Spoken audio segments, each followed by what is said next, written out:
And Pooch has got his own one, I think. I've got my own one. So there we are. Very good. Steve, welcome. Good to see you. Well, Mike, it's great to be here. I want to know why there isn't a Steve Baker coaster. Well, the man who just made it has heard you say that. So let's see if he makes one.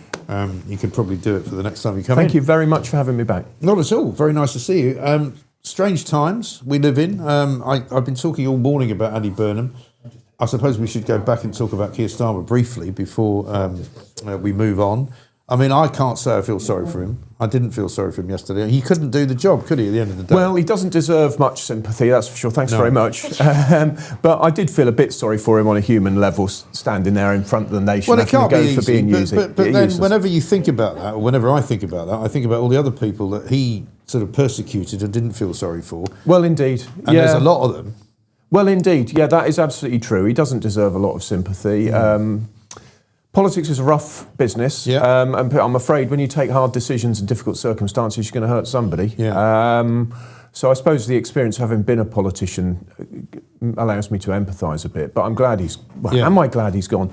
I would like a centre-right government, a good one, one that knows how to solve the problems that we face. So it's tempting to be glad he's gone, but I'm rather afraid that in 6 months or a year, we'll be looking back wistfully and wishing he was still possibly there. So. The only thing I would say is that I think we all said in the first 2 years of his tenure, or certainly even in the first year, and I said I thought something would happen to him. I didn't think he would last the course because he was so incompetent.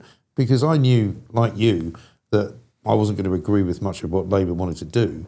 However, I didn't expect him to be so bad at it. Well, appointing Mandelson was such a stupid decision. Yes. And he was told, basically, in the way that civil servants do, and it obviously did prove to be a stupid decision. Right.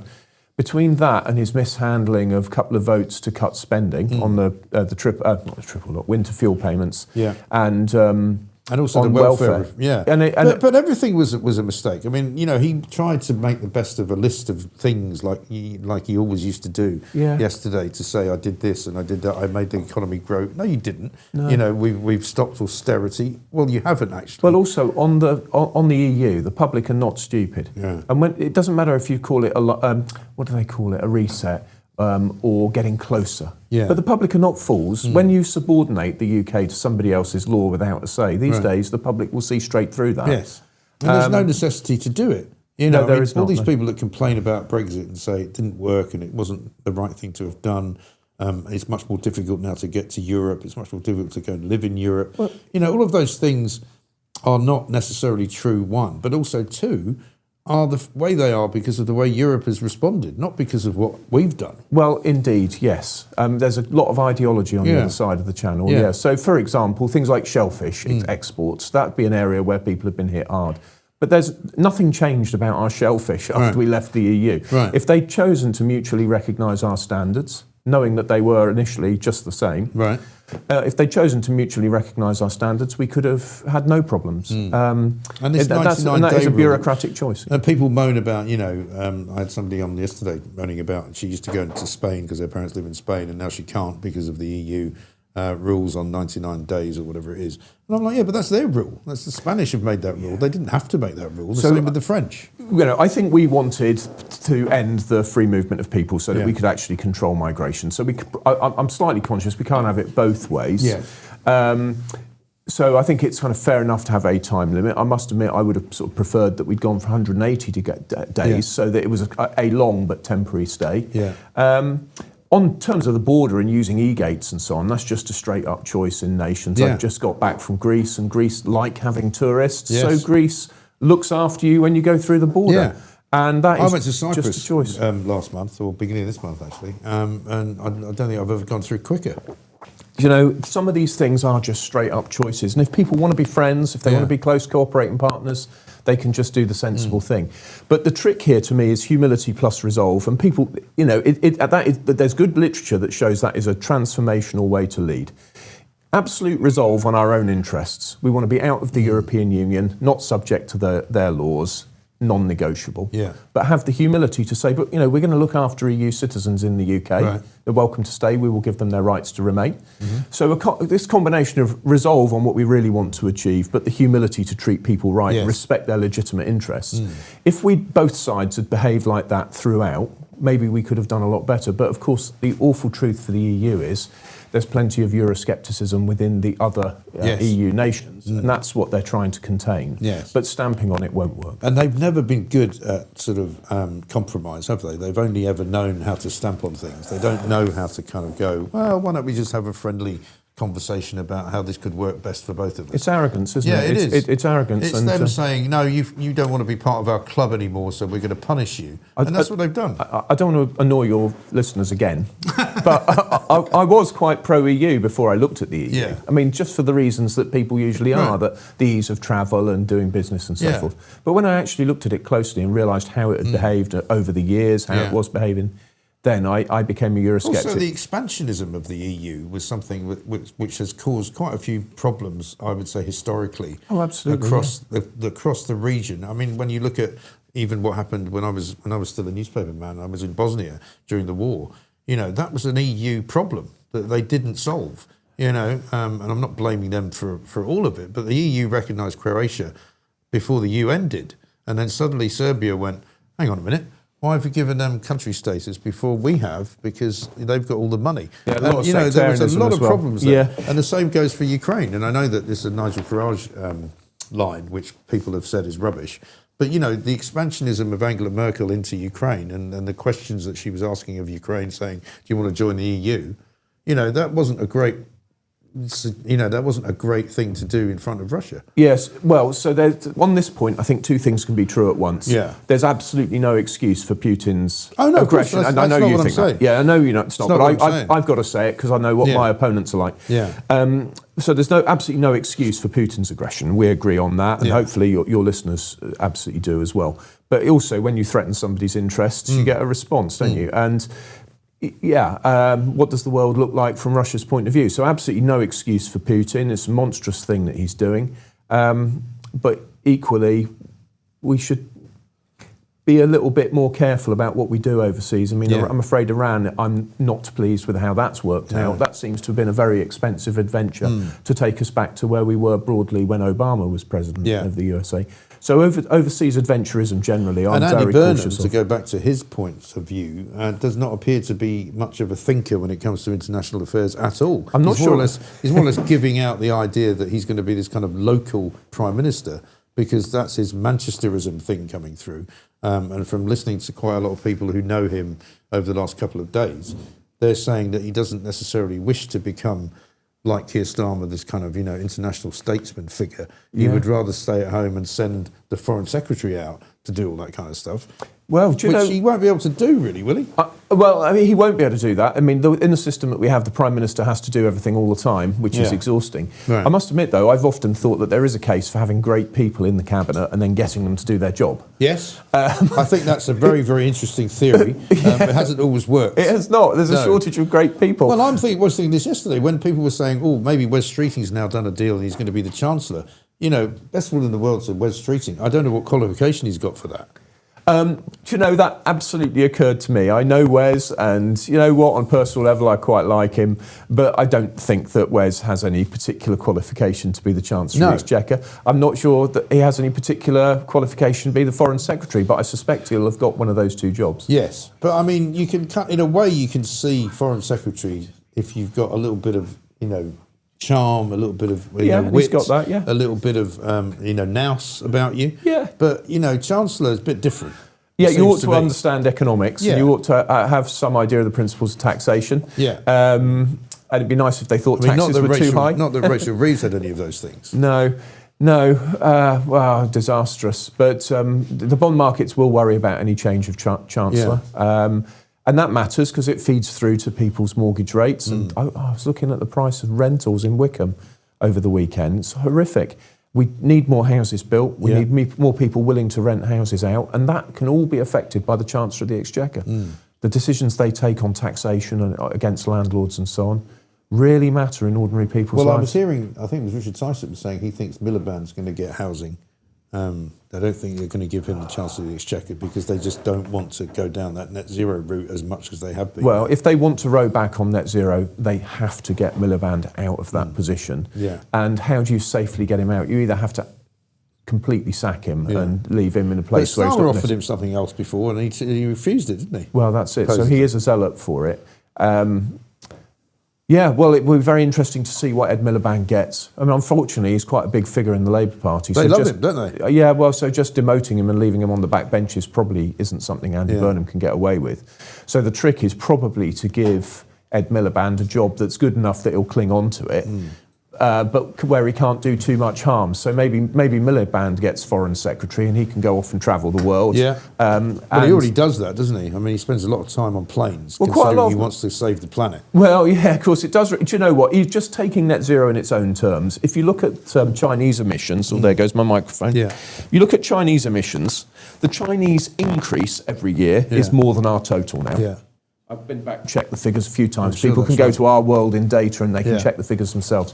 Well, in such a world, if people are absolutely determined to get emissions down, they need to take the argument to China. Yeah. So, I can see why you would want to spend time on a plane. But, being realistic, China is not going to listen to Ed Miliband and turn down their economy. Not. Also, now he just has to go down to the other side of Tower Bridge and go to the embassy. Well, indeed, yeah, nice embassy they've given them. Yeah, when is that going to be finished, by the way? Because I want to make sure that I'm not living anywhere near it by the time they start opening it. Yeah. Do you know?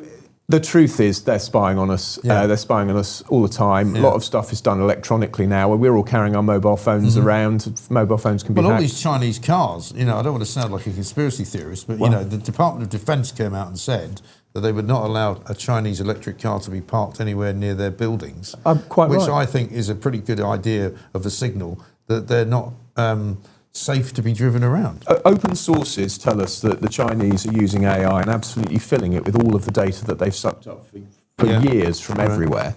And because of facial recognition and so forth, that means they can track people all around the place. Yeah. And it's a big problem for those people who wish not to be tracked. Yes. And that's not only, of course, criminals, but there's also people we employ not far from here who would like not to be tracked as well. It's a problem for them as well. Exactly right. Have you noticed, by the way, and people think I've gone a bit mad here, but I keep seeing them, these Waymo cars driving around, which are, as far as I'm aware, I don't know if they're a Chinese company, but I think they are. It's driverless cars in the city of London, or in the capital city. And I pulled up next to one the other week and looked, and there's nobody in it. Do you know, I haven't seen that in London. It's the strangest thing. And they're quite often they're Jaguars, white sort of electric Jaguars. And they've got this big thing on the top, which looks a bit like a lighthouse. And they're driving around the city. And I've said to people, what happens if you hit one? What happens if they hit you? Yeah. Do you get out and talk to nobody? You're supposed to ring somebody? Well, that's a good point. Who do you exchange your details with? Yeah, it's a great point. I've no idea. We'll have to check. And every day now I see about 3 of them, all right, just driving around. I'm spending too much time with my head down on my phone looking at some people have said to me that they're actually tracking the city. In terms of they haven't got passengers either, so there's like literally nobody in them, and what they're doing is mapping the city. So for a future kind of contract.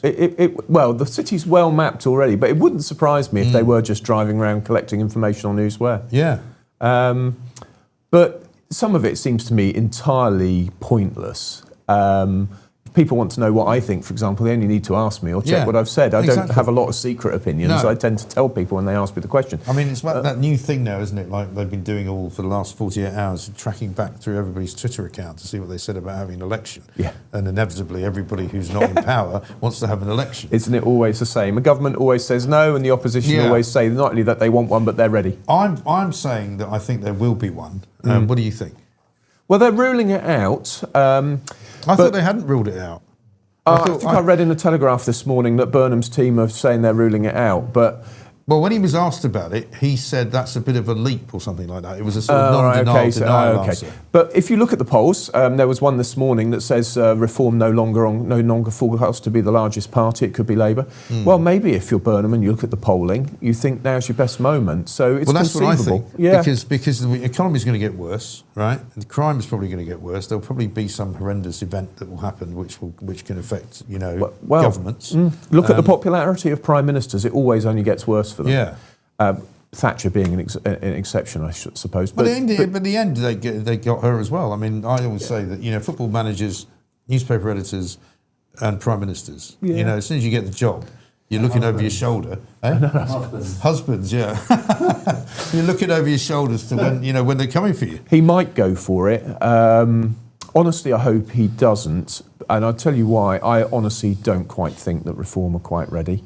Bear in mind this is not to criticise them, just to be objective. They've got to not only fill the House of Commons with sufficient MPs to have a majority, which is not easy. Which is not easy just to find MPs. Yeah. But they must have enough members of Parliament to have sufficient ministers, unless they decide to simply appoint ministers who are not MPs, which I believe can constitutionally be done, but it would be a major breach of you don't want to our do too much of it, though, do you? No, if you ended up with a load of MPs who couldn't answer questions in the House of Commons, sorry, a load of ministers. Yeah. If you ended up with if ministers, they were in the House of Lords? or even if they were in neither house, because I believe it's the case. Dominic Cummings was making this point. I saw in a documentary. He had this conversation with the Prime Minister and the Cabinet Secretary. The Prime Minister can appoint who he wishes, apparently. I didn't realise that. Well, so I think it's only a constitutional convention that they have to be accountable in one house or the other. Okay. Well, but I'm pretty sure there's not a law on it. So has it ever been done? I don't think it's been done, has it? I don't think we've had ministers who are in neither house, no. But Cameron, for example, came back as Foreign Secretary in the Lords. Well, they gave him a peerage in order for him to do that. And Nicky Morgan was given a peerage. There are and some then people was who think David Miliband's going to get that and they're going to make him Foreign Secretary. Well, conceivably. I mean, it's all very interesting, but to focus on reform, if I may, the trouble reform have got, they have to find enough, let's assume that they're going to follow the normal constitutional conventions. Yeah. They must find enough members of Parliament with sufficient skill that people can be elected to Parliament and immediately go into the Cabinet and perform at a high level. And I'm just not convinced that reform are there yet. That's a hard job. It may not be the case, and you may be right. However, I would argue that, well, we haven't exactly had much expertise in the last 2 years from anybody who's been doing any job in government. Well, that's true, yeah. And I think people will take the view that how much worse could they be, you're right? And you think the Tories have got themselves into a slightly false dawn at the moment because they won Aberdeen South and everyone went, oh, great, we're back, and I don't think they are. Well, so I think it was a good victory and I'm pleased with it, and I wish you wouldn't want to talk it down. I'm still a member of the Conservative Party, but I do think when you look at the turnout levels, but I think there was a low probably turnout. a good thing to be thinking of. I mean, I think from a ruthless analysis, that was a victory because SNP voters stayed at home, and because it was a referendum on oil, and of course in Aberdeen people will turn out and vote for oil. Yeah. So he, good on him for winning. I don't want to talk him down. Congratulations to him. But yeah, I think you're right to say it's not a new dawn for the Conservative Party quite yet. But Kemi is more popular than the other leaders. She is. Or less unpopular. Yeah. And I think she's doing a good job. So at the moment in our country, the voters have got so much to decide, and people will have a big impact. On the point of incompetent MPs, I'd say to anyone, go and support the political party of your choice, whatever it is, and try to get better candidates elected. Well, the good thing I thought about Makerfield was there was a high turnout, which is nice to see. Yeah, it was a high turnout, but the voters plainly took that election very seriously. Yeah.